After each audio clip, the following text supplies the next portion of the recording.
You've certainly got the marketing part down, John.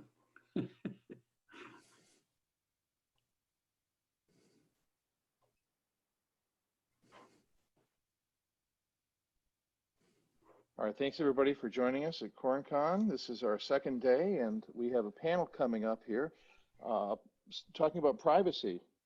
The title of the presentation is going to be "It's a Trap: Privacy, Clickbait, and PII in the Modern World."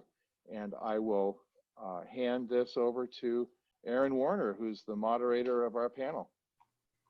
Good morning, everyone. Thanks, John.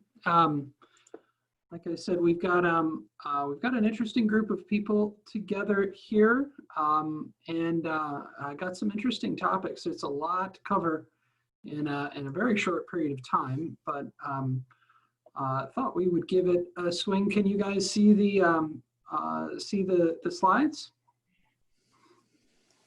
Okay, good to go. So, as John mentioned, it's a trap.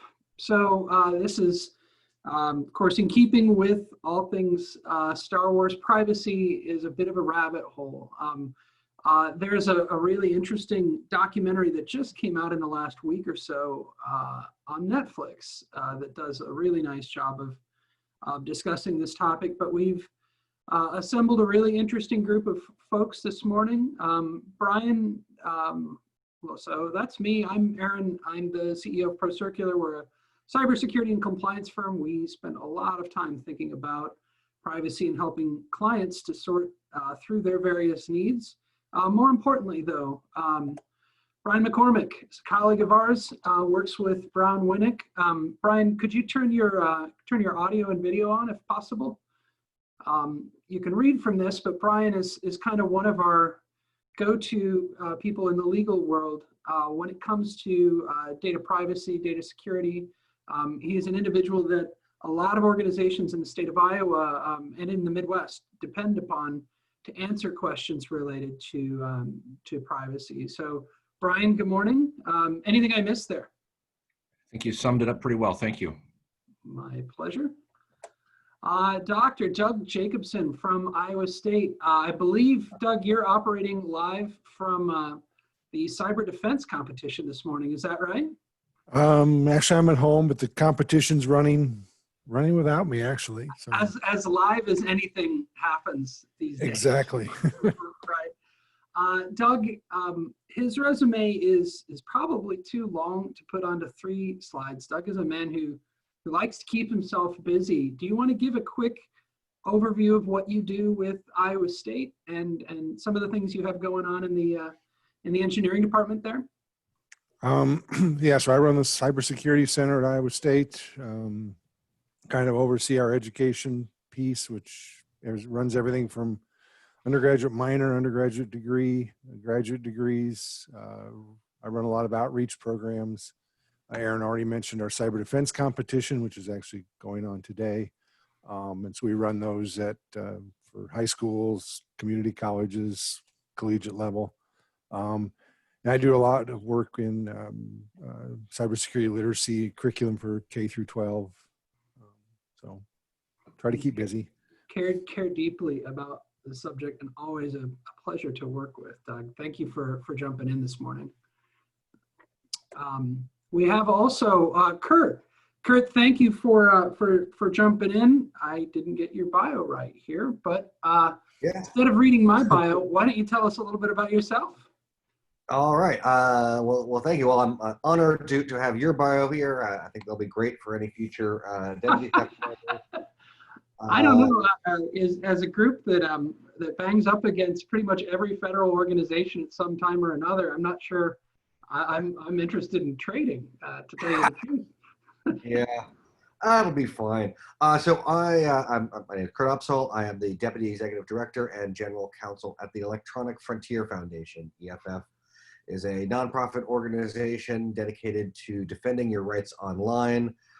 We have for a very long time worked closely with the security industry And one of the projects that I work on at EFF, the Coders' Rights Project, where we provide free legal counsel to security researchers who have questions arising from their research or about presenting the research and either reporting the vulnerabilities to the vendors or in many cases giving presentations around them. So I got to know John Johnson and about CornCon.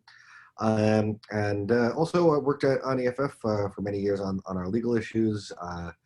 Privacy certainly has come up many times, and one of the issues that EFF cares deeply about, trying to maintain our privacy as best we can so we can take advantage of new technologies, the promise of a networked world, while maintaining the fundamental rights that are part of the fabric of our society.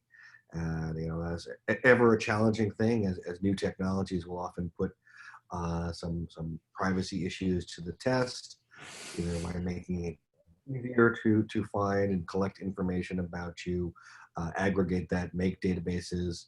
And we try to address this at EFF in a couple of ways, working with our legal team to take cases about it. So we're lawsuits, for example, long-running one concerning the NSA warrantless surveillance program, trying to get that declared unconstitutional. I've also worked on national security letters. In our activism team, tries to bring public awareness to these issues, both in the sense of talking to representatives about legislation, trying to get a better legal regime, as well as awareness about things like surveillance, self-defense, practical tips people can use. And then finally, we have our technical projects team, creates free open source software that can help protect your privacy online, such as Privacy Badger and CertBot, which works with the Let's Encrypt encryption system, and HBS Everywhere help bring more encryption to your computer. So great to be here. Kurt, we're a big fan of the work that you and EFF do. Just as to give the opportunity is kind of a plug, I guess. Can you talk a little bit about the funding for EFF? Where the funding? It seems like taking on the NSA and a legal challenge could be something of an expensive undertaking. Can you talk a little bit about where the funding comes from and how individuals can contribute to EFF? Absolutely. Great question. I really appreciate you bringing that out. We are a member funded organization. Most of our funding comes from people like you, people like our audience that become members of EFF. We have, I think, around 40-ish thousand members all told. We're doing a big drive. This is our 30th anniversary this year. The organization was founded in 1990. And so we're doing a drive for people to renew their memberships this year. We also get some funding through foundation grants, matching funds, so through a variety of sources. But it is the generous donations of the people who support our work that keeps EFF going every day. And you can go to EFF.org. And you'll see a donate button if you want to become a member. The cool drive going on these days is we have a challenge coin if you sign up to be a recurring donor, and you can get a cool coin. So come for the privacy and supporting free expression online, but stay to get cool coins. I think I know what I'll be doing just after this call. So thank you, Kurt. Just to kick it off, well, the subject of privacy is a difficult one, and again, given the time that we have, I thought we would start off with just kind of a general question. Thinking about privacy itself, and the evolution or de-evolution of the term as it applies to the internet. Doug, let's start with you. There are a lot of people who have said that privacy is something of an illusion. Is that something that you agree with at this point? And if so, how so? Yeah, I guess I would agree to some extent that it is an illusion. I think the illusion really is that people think they have more privacy than they really do. And so, it's very generational also, as far as what there seems to be caring about privacy. All of us, many of us are on social media, et cetera, and things that people share are things that my parents would absolutely, you'd never share that stuff.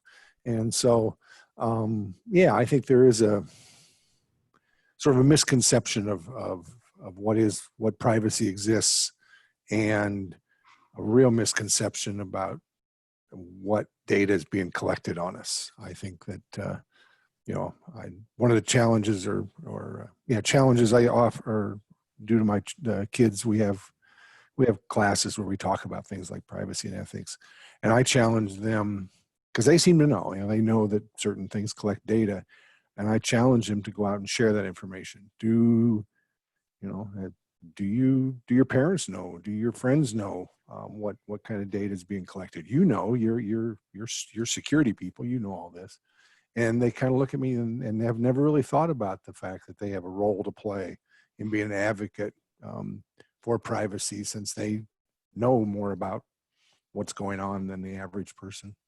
Doug, you have an interesting perspective on the subject. One of the places where we work together is in public outreach and education, particularly in K through 12. Could you talk a little bit about the generational differences, particularly with those kids that were, in some cases, quite literally born with iPads in their hands, right? Yeah, we see that in working even with college kids who are now of the age that they grew up with iPads or the equivalent in their hands, and the things they share, the amount of information that they seem to be willing to give up is I find personally somewhat shocking, and they don't seem to think as much about that as being an issue. And so I think it is somewhat generational as far as what people share, and in some sense private information almost becomes a way to draw or get people to be interested in you. So it's almost something you're using to bait them to engage in a conversation, and I don't think they quite realize that that's how they're using their private information. That comes at a cost, right? Brian, how about you? Do you feel like privacy has become something of an illusion, or is there a different perspective, particularly in working in corporate law? I agree. I think it is fairly illusory. It's amazing. You're on Facebook and how closely they can pinpoint and target the advertising, based on the other things you're looking at. It's just incredible, really how much data they do collect and how they use it. And as consumers and members of society, we use these tools a lot, and there's a transactional cost for that. And usually the cost of using the tool is giving up a lot of information about yourself. And there's I don't want to sound cynical, but there's not a lot you can do to really insulate yourself. No, it's a good point, Brian. And actually, Kurt, I'm going to kick this one over to you because it's a really nice segue. So EFF spends a lot of time talking about protections and has put some extraordinary effort into things like Privacy Badger, tools that you can use to keep people from poking around on your computer without you knowing it. Can you talk a little bit about steps that individuals can take to protect themselves? Well, I would love to, but I think I also want to address the original question is privacy. Please, yeah. So I'm not a privacy nihilist, and I think we shouldn't be. First of all, understanding privacy, for many people, it is about control of the flow of their information rather than denying any flow to that information. That the information that they want goes out, and the information that they want to go to a smaller group goes to that group. So, privacy is not trying to go to a cabin in the woods off the grid. It is participating in society, but participating in a society where you have a sense of control. And for a lot of the sort of modern generations, born with the iPad in your hand, you say, they've adapted strategies to try to deal with that. Most people online in that generation will have like a main account and one or more alt accounts. They have a Facebook account which says things they suspect their parents will see. So it will have one audience, and they will have an alt account that is only shared with their close peers, which is perhaps a little bit broader content. Now there are some problems where people make mistakes about that. There was a study, it was done a while back, so I don't know how fresh it is, but it was an interesting one with social media tools asking some kids what they thought the privacy settings were, and then looking at the actual settings. And fortunately, it turned out many of them were incorrect about what their settings were, but they wanted to have these settings. So that's like an educational piece to this. It's make people sure that people understand what their controls are and what they can do. Now to hit your second question, what can you do? So certainly there are things like Privacy Badger tries to block tracking cookies, and that can help with some privacy online. You can also use things like the Tor browser, which hides information about your point of origin. You can try to manage cookies, but like it is a challenging job to do this without information leaks. You can have some control of the information that you spread, but there's always a possibility it goes a bit further. If people watching this are interested in some of what EFF has been talking about this, go to Surveillance Self-Defense, that's ssd.eff.org, which provides some security tips. Many of those security tips also double as privacy tips, which is another important point. Security and privacy go hand in hand. But I think what we're seeing now is actually a larger trend to try to address this in a different manner, which is things like the GDPR, the CCPA, the California Consumer Privacy Act, where this is an attempt to have it so that even if you do share this information in context, that the control remains, that it requires your consent. You can withdraw that consent later. You can ask for information to be deleted to give more control to the users. Now, these things are not perfect. There are some compliance issues, both with the difficulty of compliance for some of the entities doing it, and sometimes people are maybe operating in bad faith. We've seen, unfortunately, some people whose compliance may be less than perfect. But that seems to be the new trend, to see what we can do that will allow the information to transfer, but not give up that ability to control. And then I say, finally, just ultimately, like, privacy it's not the right to be completely unknown so much as the right to be left alone. That your business is your business, and you can share something personal with a friend without having it so that the entire world can look at it, comment on it, and take actions against you about it. And we should try to make sure what are these principles and make sure that we maintain them as we move forward. Thank you, Kurt. That's a fascinating perspective. You mentioned a few things there that I saw Brian sort of shaking his head. Brian, I know that you and your firm spend a lot of time thinking about things like California Consumer Privacy Act and GDPR and that alphabet soup of regulatory environment. I think it's safe to say that when government gets nervous about a topic, they tend to look to law and regulation as an answer. It's a familiar direction for them to go. Can you talk a little bit about your experience with the regulatory environment, and in particular, areas that you think have been effective and areas that you think still need some work? Sure.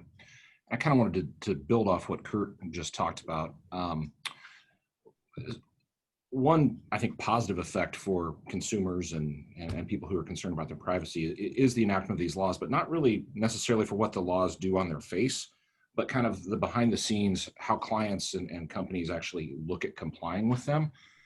They are very complicated. They're very difficult to comply with. And I don't know if you've ever, so I help companies write privacy policies. And invariably, they think, oh, don't you just have one, like a shrink wrap off the shelf? We can just put that on our website on a little link at the bottom. We'll be all good to go. I'm like, well, that is not possible, because what a privacy policy does, it creates a contract with you and your data subjects, and it explains what you do, what you collect, how you use it, who you share it with. And, you know, invariably these companies are so siloed. Finance doesn't know what HR is doing, doesn't know what sales is doing. And I think historically, several years ago, when we would work on this, we would find out that companies are collecting everything they possibly can about every person they come into contact with, and they're keeping it forever. And both GDPR and CCPA have this kind of concept of proportionality and kind of almost like a reasonableness standard that, you know, that it shouldn't be overbroad in your usage of data and your collection. And I do think any company who's gone through a data breach, or who's gone through like you know, kind of a privacy assessment, in many cases have pulled back on what they're collecting. They've identified, like, we really don't need all this stuff about our data subjects, and all it does is really create liability and more things to notify on if we ever get hacked, and it just raises our risk. So, I mean, that kind of gives me a little comfort. Now, certainly I'm not dealing with Google and Facebook and, you know, the big data companies like that, but kind of rank and file, you know, small businesses, I think, have kind of improved and minimized what they're collecting in some ways. What do you think are the areas that still have room for improvement, you know, or ineffective parts of those laws and regulations? I think it's a little early to tell. You know, GDPR was new at the time, but it kind of built on a longstanding tradition in Europe of pretty strict data protection, much different than the United States. So, you know, global businesses had been facing these issues for quite a while. CCPA kind of hit home, because just about, if you don't do business in Europe, but you're a US-based company, you probably do business in California. You're probably subject to that. So I think CCPA has been online for about 2 years, and there's still some regulations and that are coming online because of that, being promulgated by the Attorney General. But I do think it's making people think about it. I think we'll see improvement. And I don't know, I'd be interested in Kurt's. It sounds like Kurt probably has more of an idea of kind of what legislation might be pending. I don't get the sense there's any federal legislation at this time, but often, you know, California can be the tail that wags the dog in some ways, and this might give rise to some federal legislation, which I think a lot of people fear regulation, but I know businesses like certainty, and it could help provide at least a level and even set of rules so businesses know what to do. Well, so to respond to that, I think, yeah, I mean, certainly there's been talk of federal legislation for a long time. I mean, even before the GDPR, that the notion was out there, but it didn't really have any momentum. I certainly think, like, for the rest of this congressional year, they have other things to do, and I do not anticipate anything Fair, yeah. going on. Interestingly, actually, in California, there is a proposition on the ballot. Out in California, we have a citizen ballot system that would replace the CCPA with a different privacy thing that was created by the person who was pushing for the CCPA in the first place, but wasn't satisfied with the result. So we'll see how that does in the legislation, but the CCPA may be changed by that process. I think, you know, it probably is a trend. Like, around the world, data protection legislation is commonplace. GDPR is certainly the most prominent, because so many people do business with Europe. Brazil just passed a data protection law. You know, many other countries have had it. So anybody operating like a global business has a lot to pay attention to. And I think for federal legislation, from the company's point of view, for many of them, that is better than a patchwork of state laws. That right now we have California as sort of the most prominent state law, and, you know, that's enough people do business in California. It works out reasonably well to have that. But imagine if every of the 50 states each had a you know, sort of a data protection law that had differences. They need to sort out how those differences are. So this is one of the reasons why it may make sense to have a federal legislation. Though the other thing about a federal legislation is that that's the big deal, because you got to make it right. That will be a lot of lobbying, a lot of efforts. I have not the fullest confidence that the Congress will achieve the get it right goal. We would of course look at it closely. Kurt, you're talking about accuracy, not political affiliation, right?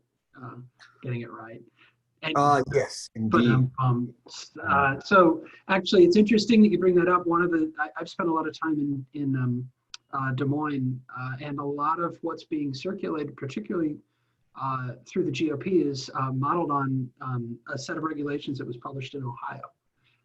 So anyone looking to kind of see which direction the winds are blowing, the regulatory and privacy frameworks that were developed in Ohio, which were somewhat derivative of CCPA, are steeped in some of those. But certainly when we do incident response, one of the bigger places where clients run into challenges is that they have to figure out 50 or 52 different sets of requirements in terms of what their disclosure requirements look like. It can be very, very expensive. It takes a lot of time, and even if you get counsel like Brian over at BrownWinnick, capable people who understand that landscape, you can still get it wrong. You can still be subject to litigation. Doug, I wanted to give you an opportunity as well. We're talking a little bit about protection of privacy. You in education and in academia put extraordinary effort into helping to educate individuals. Can you talk a little bit about some of the efforts that your program has undertaken to educate people in security and privacy, particularly those in K through 12? Some of the programs that you guys have put in place.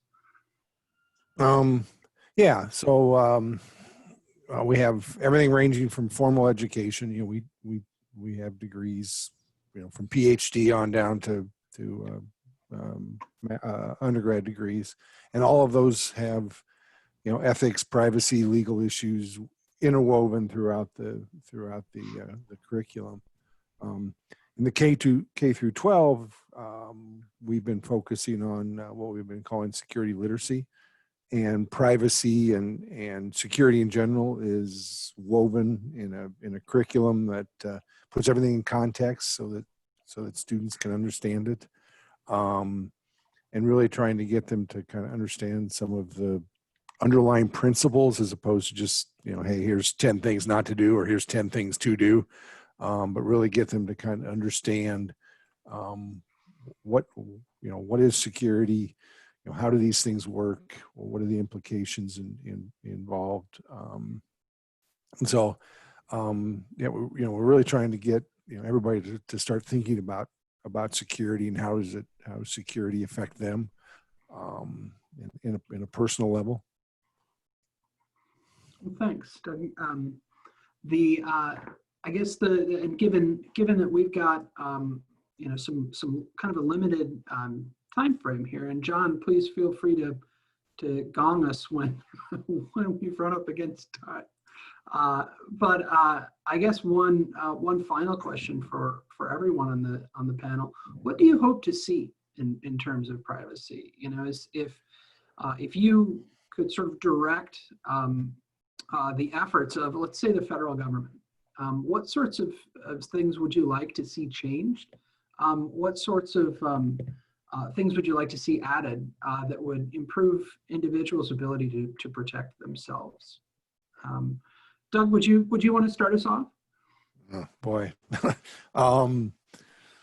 Dream world, unlimited dream world. So we can start with putting technology people in the legislature who might understand something. So that's where I would start, but I can't. But that is, you let me be in a dream world. Why do you say that? That's an interesting perspective, Doug. Why do you feel like that would be important? Well, I think it's it's a diversity of thought, and no, sitting here as the one non-lawyer in the panel. I'm no But, lawyer.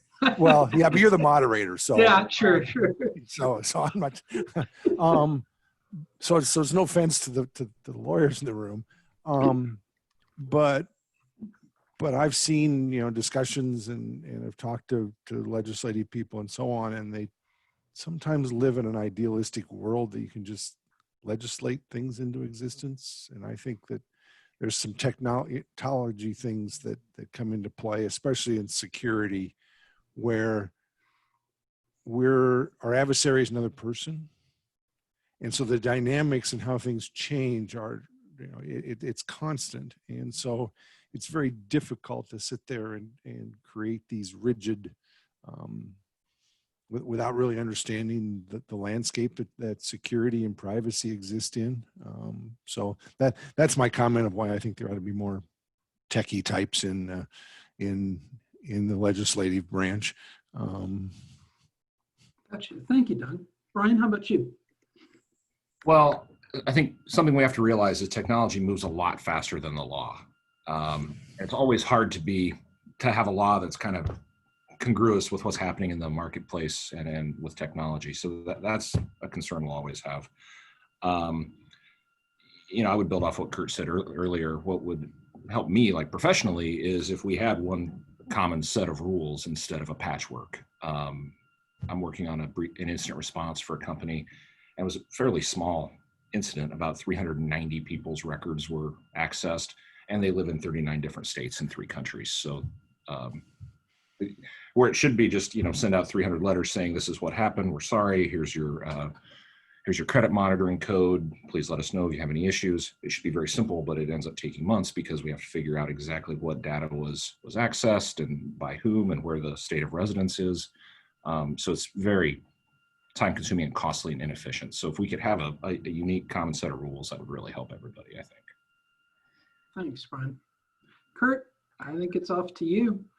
Yeah. So first of all, I think actually Doug makes an excellent point about getting technology understanding in legislatures. Where, for a long time, Congress had the Office of Technology Assessment, which provided that, and that seemed to be a really good idea.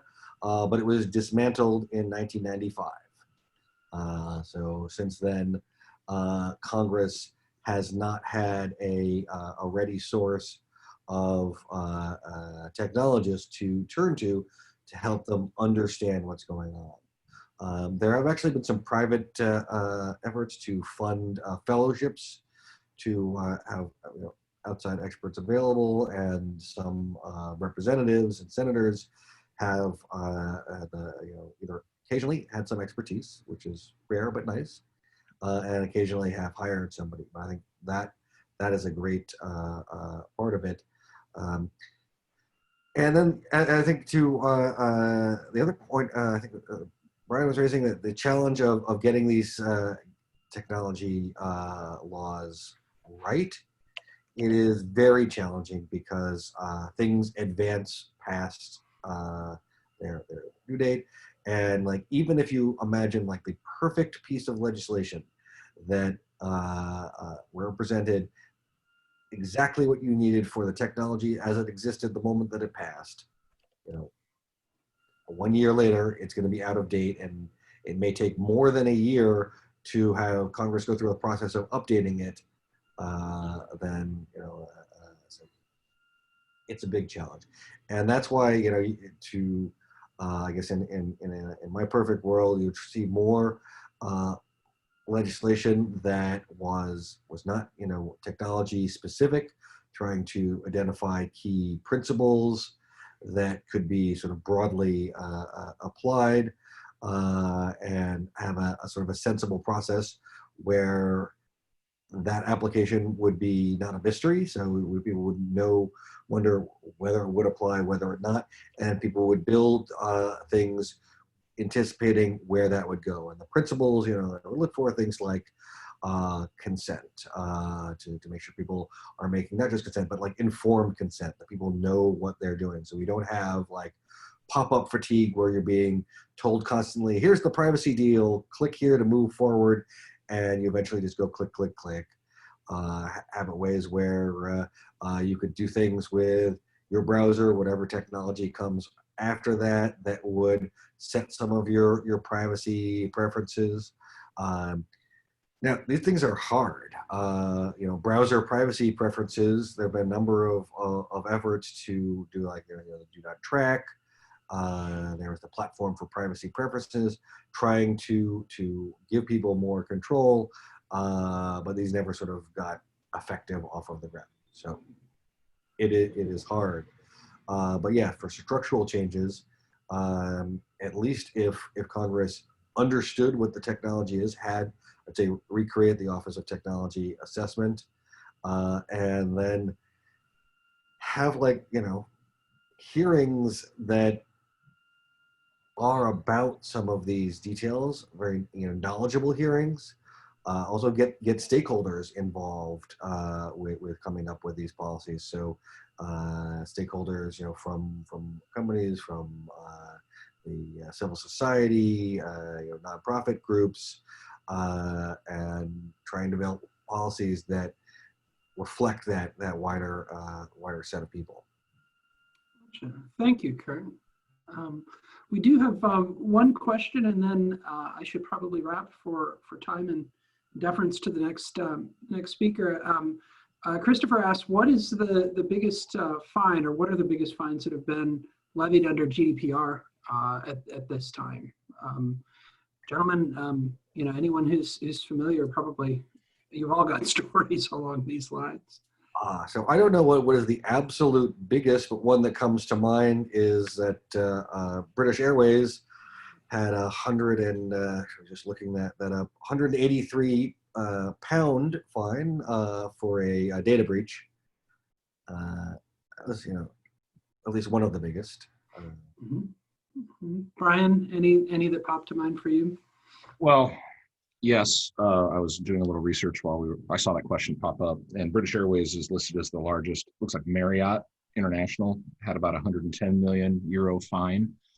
Google had 50 million, and then there were some others that are under 20. Do you know what those fines were for? Like what part of GDPR they were cited for? I don't. I think, didn't Marriott have a really large breach though? I would guess most of these are related to breaches. Yeah, there's many things you can get fined for under the GDPR, but I think the ones that have been sort of really big have been large-scale data breaches. GDPR has some pretty strict requirements on informing people about data breaches and protecting information in a way that can prevent the data breach. So that's, I think, what I've seen as well. The Google one might have been consent-related too, potentially, because I don't recall. Yeah, that rings a bell, but I'd have to look that. No. But the fines are keyed on, they're proportionate to your company's income. So if you're a large company, you're probably going to get hit with a bigger fine. Mm-hmm. I think it can be up to 2 or 4% of your annual revenue. That makes sense. Yeah, one might say that was designed actually to make sure that people like companies, I should say, like Facebook and Google would pay attention by keying it to a percentage of revenue. So like potentially extraordinarily large, because you can certainly have a situation where if the fines, even if they're millions and millions of dollars, are to entities of a certain size, they're like, all right, we can just put that into our cost of doing business. Great. Well, cost of doing business. Yeah. Well, gentlemen, Kurt, Brian, and Doug, thank you so much for taking your time this morning. It's been a really interesting panel. I know that it's a complex subject and one that is very much the Wild West at this point. So we'll all stay tuned. Thank you again. Really appreciate it. Doug, good luck to all of your students at the cyber defense competition today, and visit EFF.org and make a donation, please. I'm Aaron with ProCircular, and John and company. Thank you very much for the opportunity to moderate this great panel this morning.